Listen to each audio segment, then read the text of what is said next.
Hey Cole, are you ready to truly push the limits on what's acceptable to talk about this week on Second to Die? What scares me is I feel like we already have, but you clearly don't. Well, get ready, because this week, like a newly minted twink in a leather bar, they are getting stretched, honey.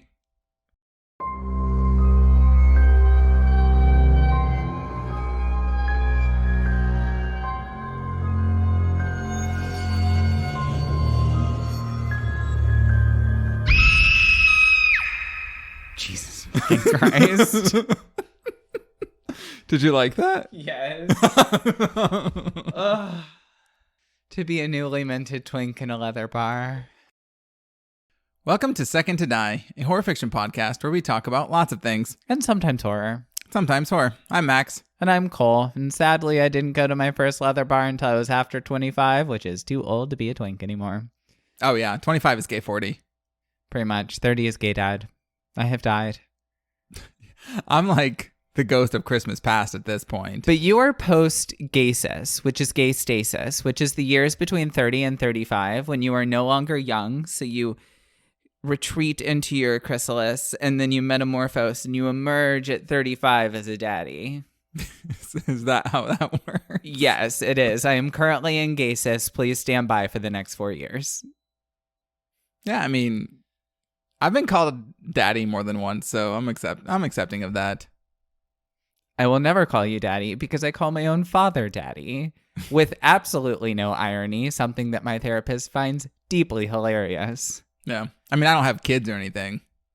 I've Thank swallowed a few kids. But Nope, you're cutting that. You are cutting that, Maximilian. Absolutely not. Too much. Too far. Anyway, welcome back, everybody. If this is your first time tuning in, I hope you're ready for a very interesting experience. We review and discuss a horror movie and a horror book every episode, and generally make really inappropriate, usually sexually charged commentary the whole time. Okay. Are we ready? I'm ready. So what am I doing this week? I'm actually quite excited because this week's movie is outrageous. It's a trauma entertainment film, which is the same studio that produced Mother's Day.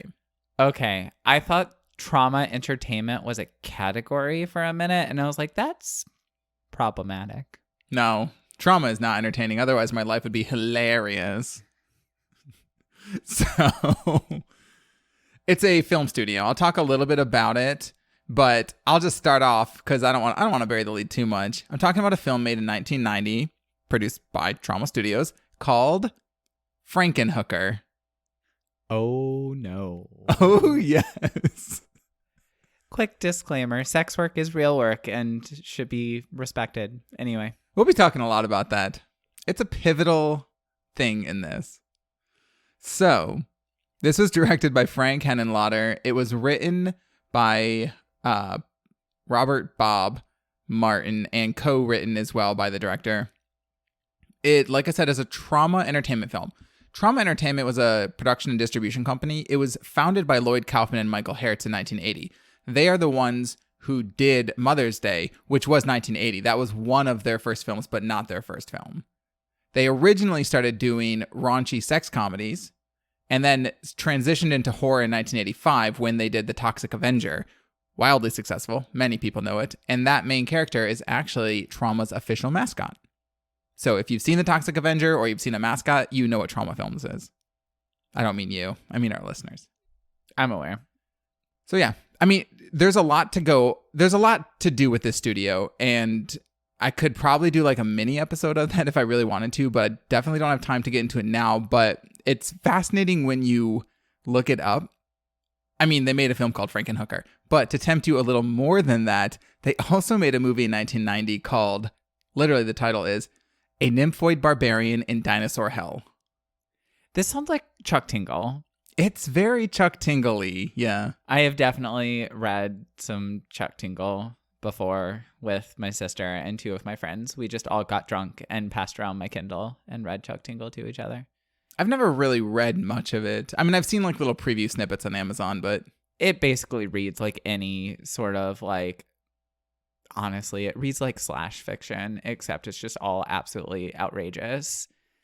Yeah, I don't get into slash fiction unless it's Dean Steele slash fiction, and then that's my jam. If we ever start a Patreon, one of the levels can be like Zoom parties where I just get drunk and read Chuck Tingle to people. It's great. I mean, I do storytelling for a living. It's just usually for children. That's very true. Also, if people are interested in mini episodes, I don't know, let us know. We've batted around the idea of doing them, like not full-blown movie or book reviews, but like just like little short topics, maybe like 10-minute, 15-minute episodes. Yeah, like a short film or a short story, that sort of thing. Or talking about a studio or like something crazy that happened or whatever. Yeah. Rambling. Anyway, let's get on to Frankenhooker. So, the two main characters are Jeffrey Franken, played by James Lawrence, and his fiancée, Elizabeth Shelley. Reference. She is played by Patty Mullen. So, gentle listener, there was a lack of commentary from me on that part simply because you couldn't hear my eyes rolling, and I apologize for not rolling them loudly enough. Yeah, it is what it is. So Frankenhooker's initial release was delayed because of difficulty obtaining an R rating from the MPAA. The director recalls one representative of the ratings body actually said in a phone call to the production company's secretary, "Congratulations, you're the first film rated S." To which the secretary replied, "S for sex?" And they said, "No, S for shit." Oh, my. Tell us how you really feel. But honestly, spoiler alert, this movie is really fucking fun. Like, I'm so excited. It's really good. Okay, let's jump into it. The movie opens up where we meet Jeffrey Franken. He is this young, he's not a doctor, he's like a mad scientist, but he's also a kid. So he's talking to this brain in the jar that has an eyeball. It doesn't really serve any purpose other than to kind of show that he's this like mad scientist.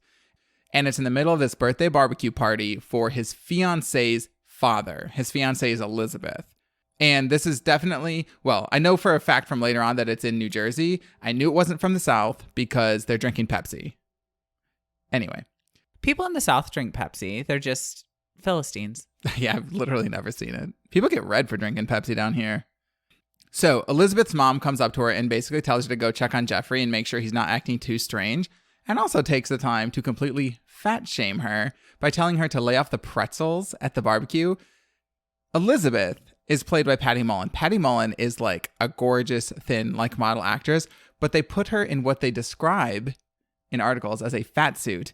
It is not a fat suit. It is a tracksuit that looks like it has like maybe mild drag queen padding added to it and big shoulders. So it honestly just looks like she's wearing a really padded tracksuit, not a fat suit, and they do nothing to like tear her face or anything. God. And so the mom is like calling her fat and telling her to like lay off the pretzels, and I'm just like, what the F is going on here? But that is what it is. Also, don't fat shame fat people, and don't ever tell somebody not to eat something. That is really fucking rude, and I hated it when people used to tell me that when I was fat. So also, pretzels are delicious. Pretzels are delicious and honestly not bad for you. Like, they're just carby, but yeah, I mean, they're carby, but I think they're like low fat. Like, I think pretzels are like supposed to be like a healthy-ish snack. I mean, to people that eat carbs, not us. Not the gays. Not the gays. Carbs are like gay kryptonite. We lose all power in front of them. No pasta. Anyways, okay. So, like I said, it's Elizabeth's dad's birthday. And then she and Jeffrey got her remote control lawnmower because Jeffrey's a scientisty guy. So he like rigged up this lawnmower to be powered by remote control. So Elizabeth is standing there trying to explain it.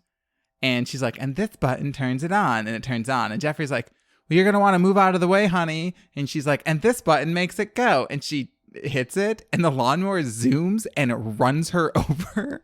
And it's just like blood and body parts and gore and stuff everywhere. So we're just starting off strong. Yeah, because this is like the beginning of the movie. Because then this is pre-opening credits.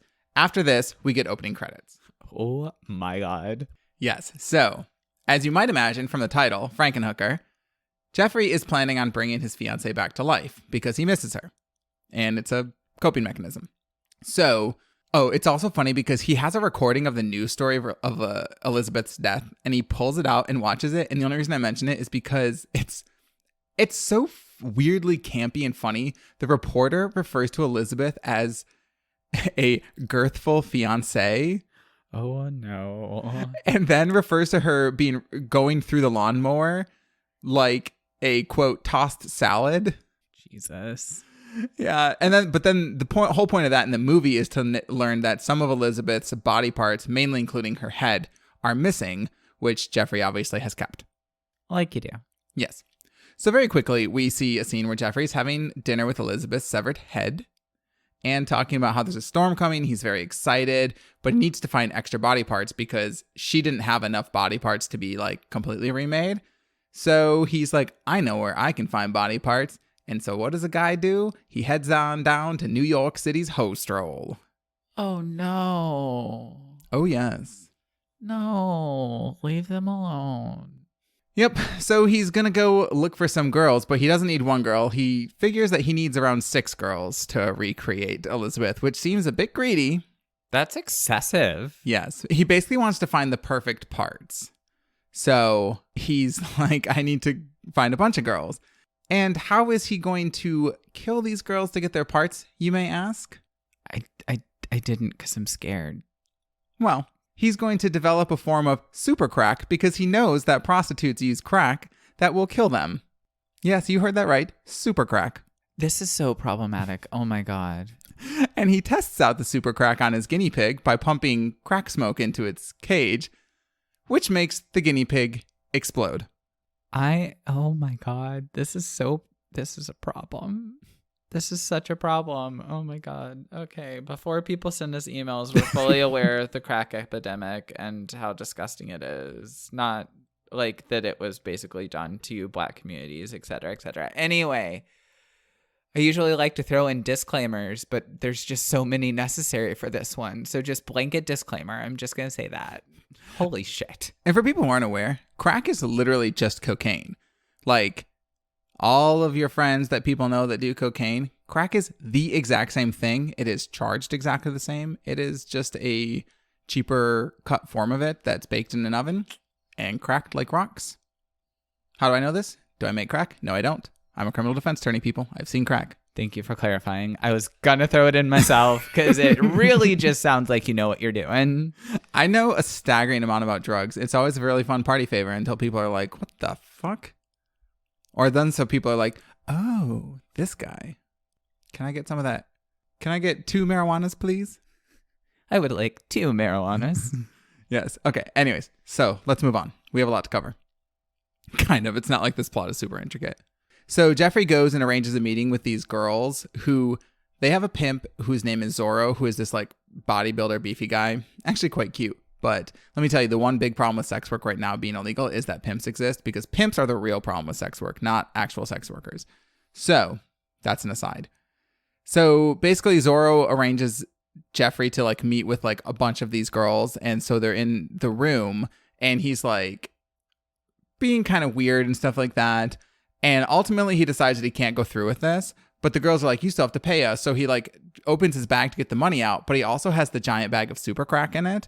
And the girls see it and the girls go wild because they're like, oh my God, drugs. Yes. And so they like wrestle the super crack away from him as Jeffrey pleads for them not to do it. And everyone starts smoking crack and they put on rock and roll music and just start like partying. And it's literally this incredibly graphic scene where it's half naked prostitutes with like boobs jiggling and they're caressing themselves and they're all smoking crack and dancing to this rock music. And then one of them explodes. And then they all start screaming and the rest of them start to explode. And sequentially, every prostitute explodes one by one. You guys have to see this movie. How does he use the body parts if they explode? Well, so the limbs like explode off of them. So okay. It's the special effects of them exploding is really cheesy. It's like so clearly like mannequins that they rigged with like firecrackers or something. But like it's like the heads are exploding off and the legs are exploding off and things like that. This is a problem. Oh, yes. All of this is so problematic. It hurts me. So ultimately, Jeffrey is left standing in a room littered with body parts. He starts apologizing to the girls as he picks up the limbs that he wants. It's a little late for that, Mary. Yeah. Don't ever ask for permission. Ask for forgiveness. Unless you're blowing people up. Yeah, no, I mean, that's like a good way to run things or like to go about things if you work at a library, for example. Speaking of permission to do weird shit like that, I just was listening to. I've been like obsessed about with this YouTube channel that tells like scary and strange stories. I was just listening to the one. I knew of this, but I didn't know all the details of the guy. I think it's in Germany who puts an ad out on Craigslist for somebody to eat him. Oh yeah, I've heard that story. Mm-hmm. It's really crazy. What I didn't know is that the first thing they do when they go over when he goes over there is the guy like cuts a piece of him off and they cook it and they try to eat it together, but they say that it's like too tough and overcooked, so they don't like it. That's a lot. And then the guy's in the bathtub, and ultimately, I think what ends up happening is he bleeds out. That's a lot. Yeah, it's pretty gross. It's also real. We're not talking about real shit here. We're talking about Frankenhooker. Okay, so Jeffrey basically gathers up the body parts that he wants in a bag and heads out. He ends up bringing Elizabeth back to life using power from a storm, very a la Dr. Frankenstein. And when she comes down from her little like rooftop storminess, she is obviously patchworked up like Frankenstein, stitches on all limbs because he's used lots of various limbs. Oh, and he puts all the excess limbs because he took extra parts just to make sure that he had enough into like a cooler that like keeps the limbs fresh, I guess, like some like liquid serum situation. He's got extra limbs. This will come into play in the end of the movie. But Elizabeth is basically played by the same actress, except now she's got her real body. It's just done up to look like multiple bodies. And she's got blue hair and really white face makeup, but it's only like on her face and it goes down to the stitches. I think to highlight the fact that they're saying that her face is different. Yeah. So, and the first thing she says, literally in this tone, because she's got this like Frankenstein's monster situation going, is, "Want a date? Going out? Need some action? Looking for company?" And it's become apparent that she is no longer Elizabeth. She's now Frankenhooker, and basically is taking on the personality of all the prostitutes that were used to make her. Oh, she also is wearing these like super chunky 4-inch wedge sneakers that look super fucking cool. Just throwing that out there. I would wear those. Oh, and her nipples are purple. I don't know why. They just are. So, like aggressive, like fluorescent purple? Like pale purple. Interesting. Yeah, but she does have a top on at some point too. So, okay. So she basically heads out on the town and essentially like she's like on the subway and on the streets of New York. And she's basically going up to people and just being like, "Want some action? Looking for company? Got any money?" And if they say no, she like clobbers them and pushes them away. Oh no.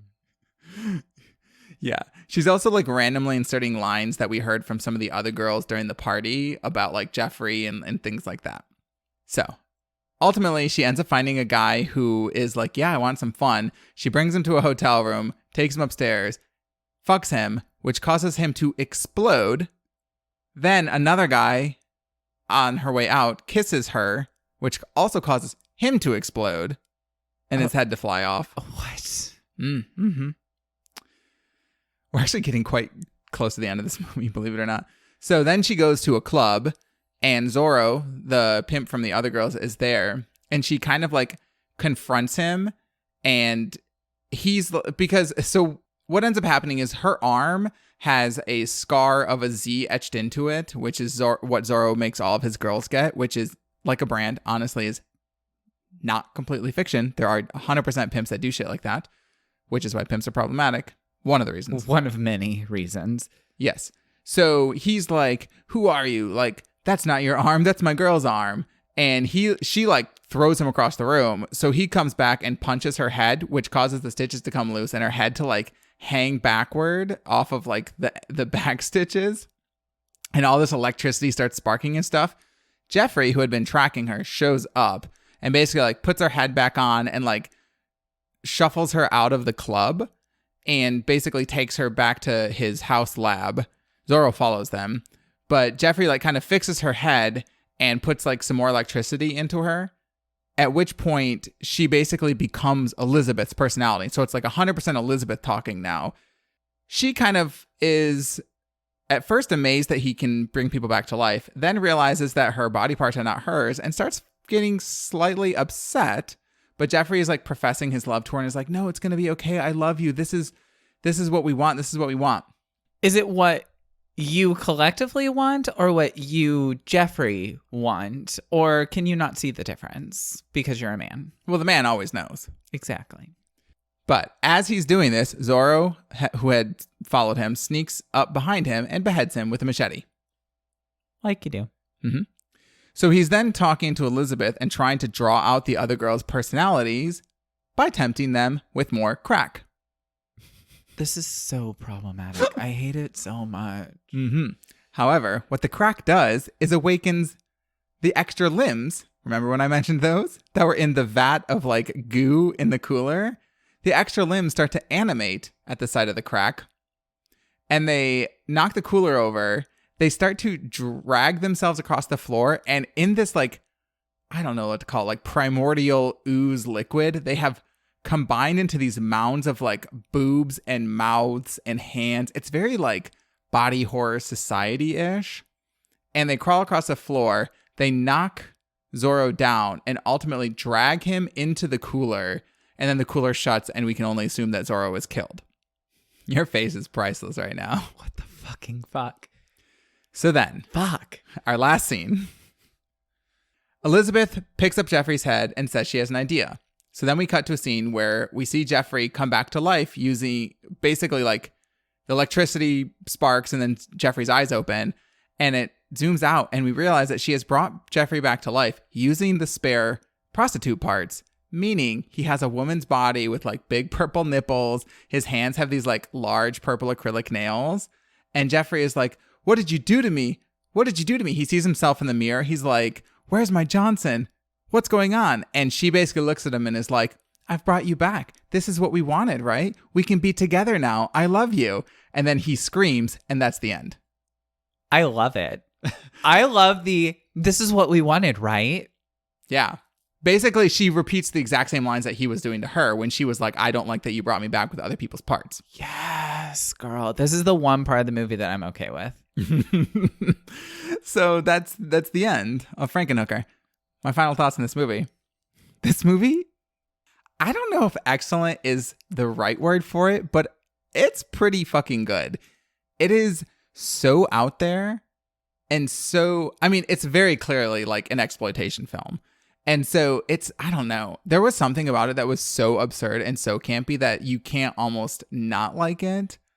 And I had never heard of this film before, even though I do know quite a few Trauma Studio films, which is weird. I don't know why I hadn't heard of this, but it is, I mean, it's good. It's so bad and so upsetting and so problematic.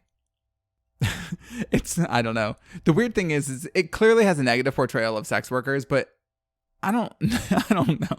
It's like, it's just entertainment. It's so much. I mean, go watch the movie to see. I don't think I do justice about how when Elizabeth becomes Frankenhooker, how she's like walking around delivering her lines, because it's like she's talking like she's Frankenstein's monster.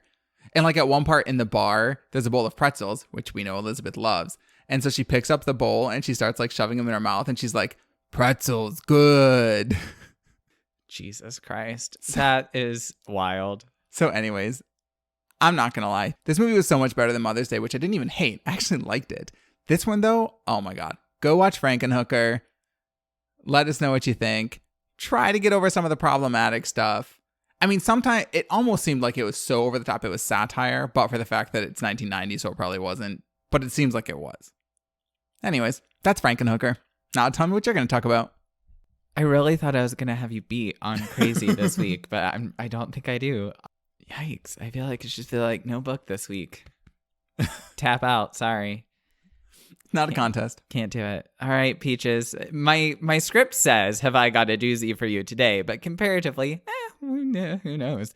I'm finally heading back into the world of vintage horror. I took a bit of a break, which ended up being a 2-month break, because it was starting to wear me down a little bit.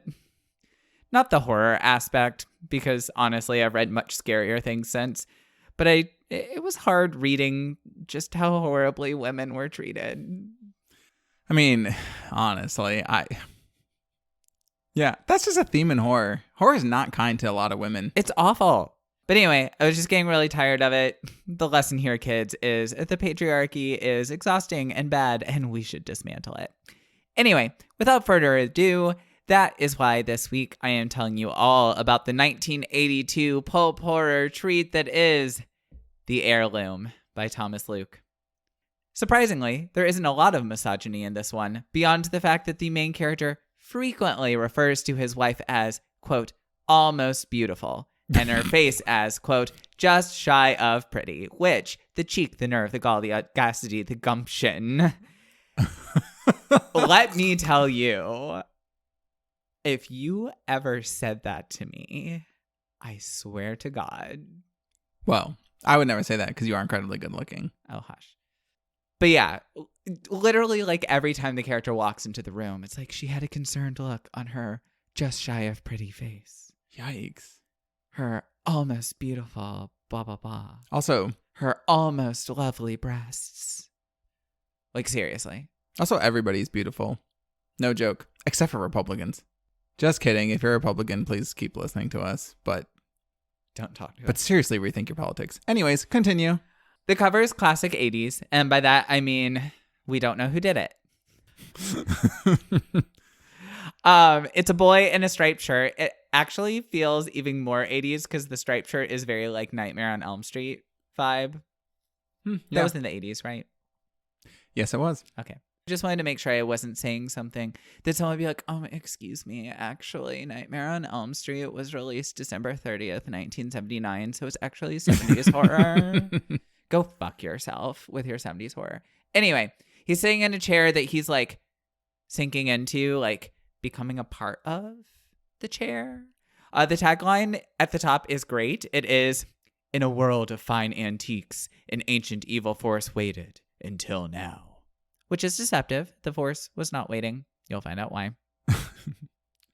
The blurb is amazing. Ricky Della Tolla.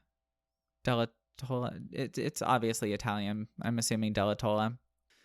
Collected Victorian armoires and Louis XIV settees in the fashionable California home he shared with his wife and happy, healthy young son.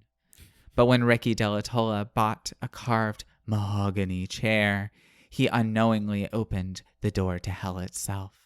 Now, in a cataclysm of supernatural terror, the Della Tolla family will have their lovely ordered world ravaged by evil forces. The devil's seat, the epicenter of all that is vile, hateful, and perverse, has come to live with them, and there's only one way to escape, through an auction of the soul for the supernatural price of murder.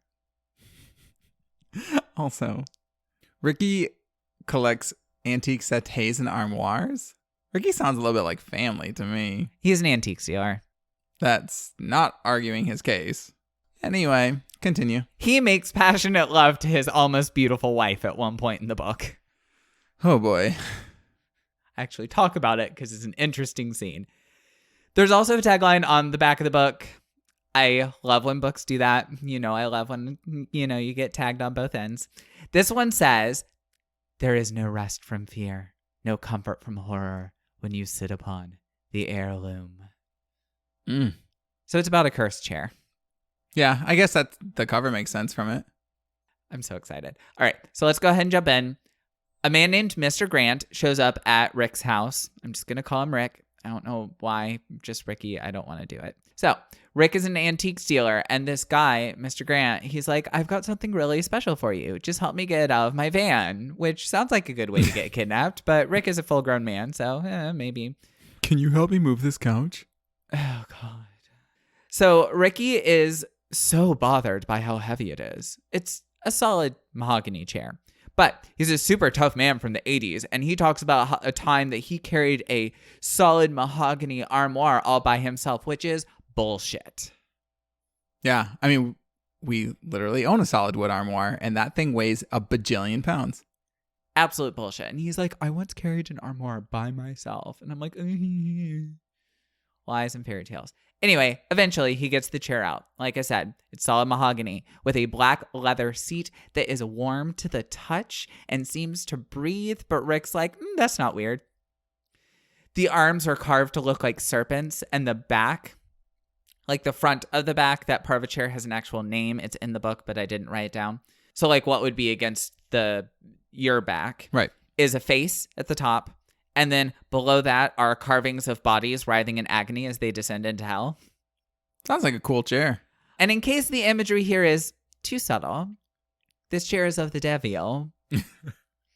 Which just reminds me of a time that a patron ended a phone call with me by yelling, "Get behind me, Satan." That'd be a good line for a porn, though, right?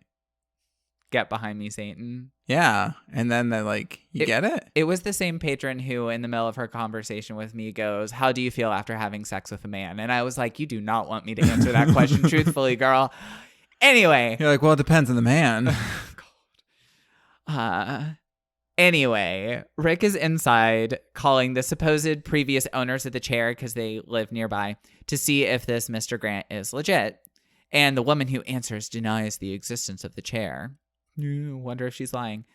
And when Rick goes back out, Mr. Grant is gone, and his wife and son are standing there completely dazed. And Sarah, his wife, said that she was overwhelmed by fear that Rick would die. And Jonathan, his son, said he saw Rick sinking into the chair. And still they're like, huh, that was weird. And then they put the chair in the garage and go to the fucking zoo. I do love the zoo, though. I'm just very annoyed by, like, so many red flags. Well, I mean... Red flags. This is more red flags than a man named Chad. People in horror movies do not make good decisions. I think that's a well-established fact. I know. Or horror books or movies. Anyway, that night, Rick hears growling coming from his library. And he sees animal eyes flashing in the dark. But when he puts on the lights, the chair is there. And he's like, that's weird. I left it in the garage. So he moves it back, confused but not too worried that a solid mahogany chair moved by itself from the garage to his library. And then he and Sarah start to bone passionately in front of a romantic roaring fire, where Rick notes that the moistness between her thighs glistens like maple syrup in an autumn sunset. What the fuck? To which I would retort, Sarah, honey, I don't know you, but I care about your health. And I know that calling and making appointments can cause anxiety. Would you like for me to call a gynecologist for you? Oh my God. Maple syrup. That's real dark. I have limited experience with such parts, but it's never looked like maple syrup in an autumn sunset. And I'm pretty sure it's not supposed to. Oh boy. That is an image that will be in my mind for a while. Then, I won't be eating pancakes for a while either. because we don't do carbs. Then, while literally inside of her, he stops and goes, wait, I didn't light a fire.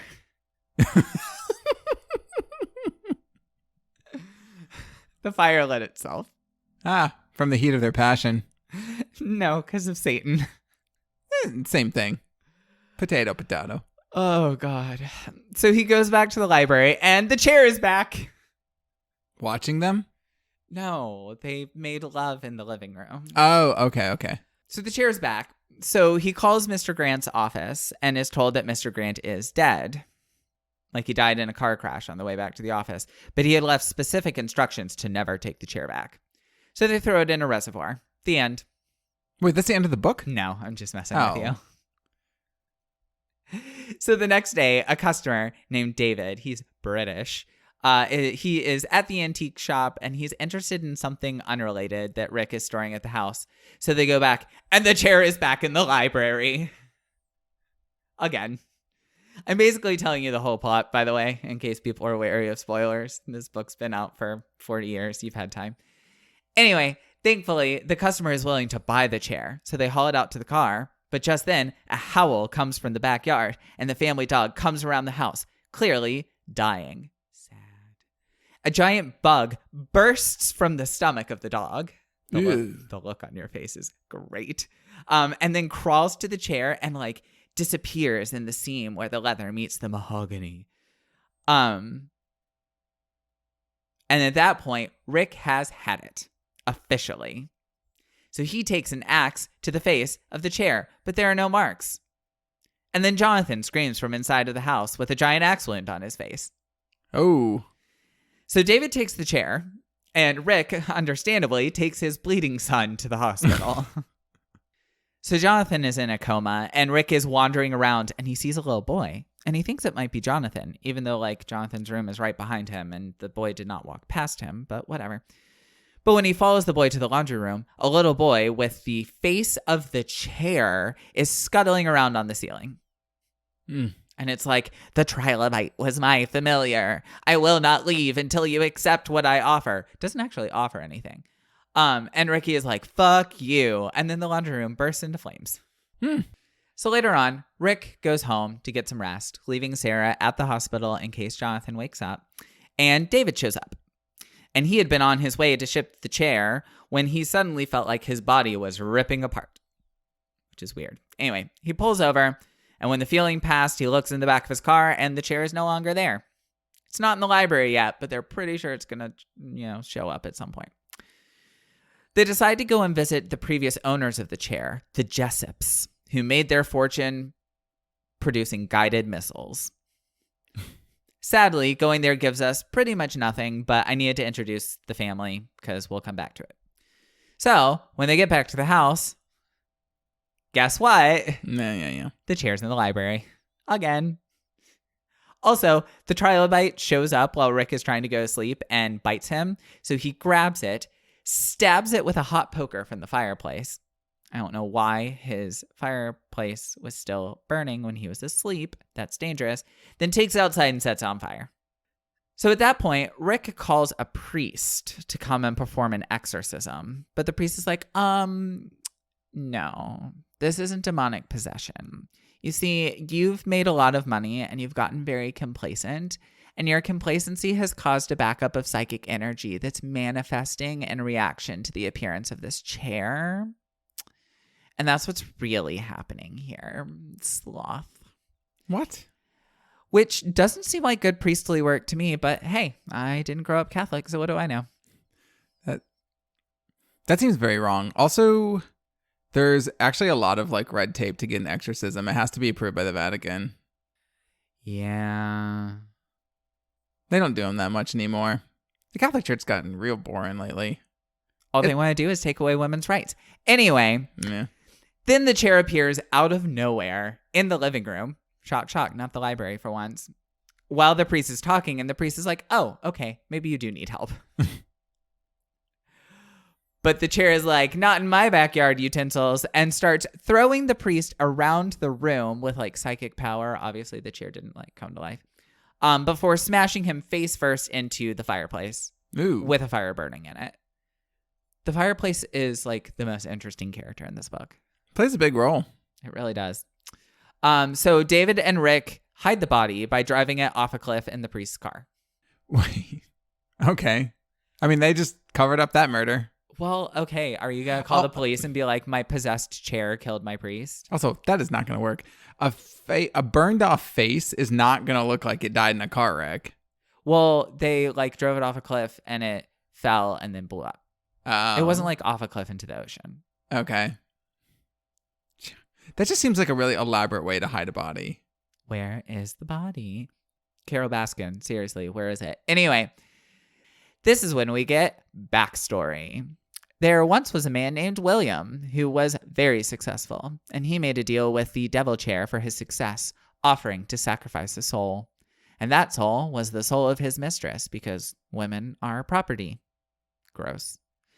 Anyway, his mistress was having a relationship with David at the time. The love of his life. So the mistress dies in a horrible grease fire accident, body covered in flaming napalm grease. And then William dies shortly thereafter because apparently the chair drains your life. Whatever. So Mr. Jessup gets the chair, and he also becomes super successful with his guided missile business. He is then diagnosed with a terminal illness, so he makes a deal with the chair, offering up the soul of his son. But the son hasn't died yet, and now Rick has the chair. So that brings us to now. You have to be in possession of the chair to make a deal. So Martin Jessup, the son, and David are working together to get the chair back. Martin wants to bargain for his soul back, and David wants to bargain to have his lady back from the dead. And their plan is to offer up the souls of hundreds of people by launching a guided missile at an interdenominational convention that's in town. God. I mean, there are worse targets to pick. Yikes. So the chair offers to let Rick pass along possession without anyone's soul having to be sacrificed. Why? Because apparently the devil needs 1 million souls to be able to walk the earth again.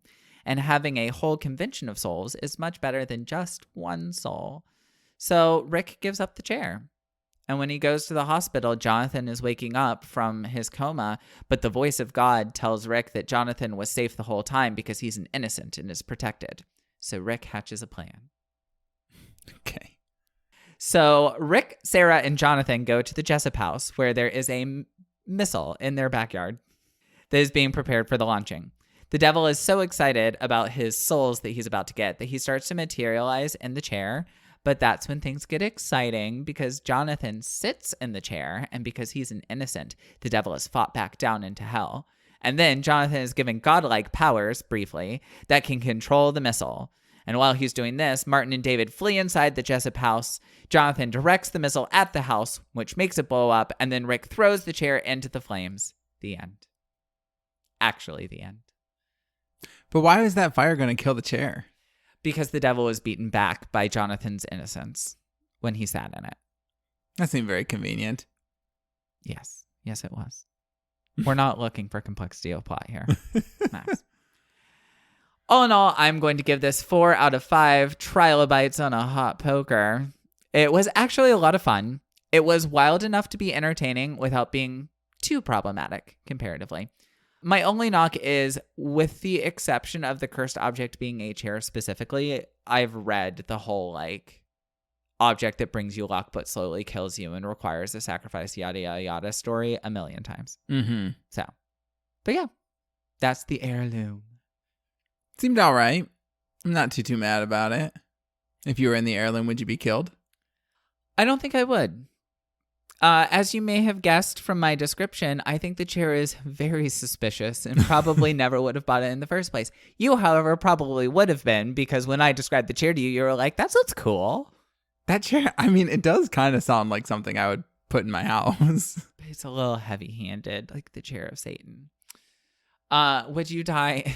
I don't even want to say the name. Would you die in Frankenhooker? No.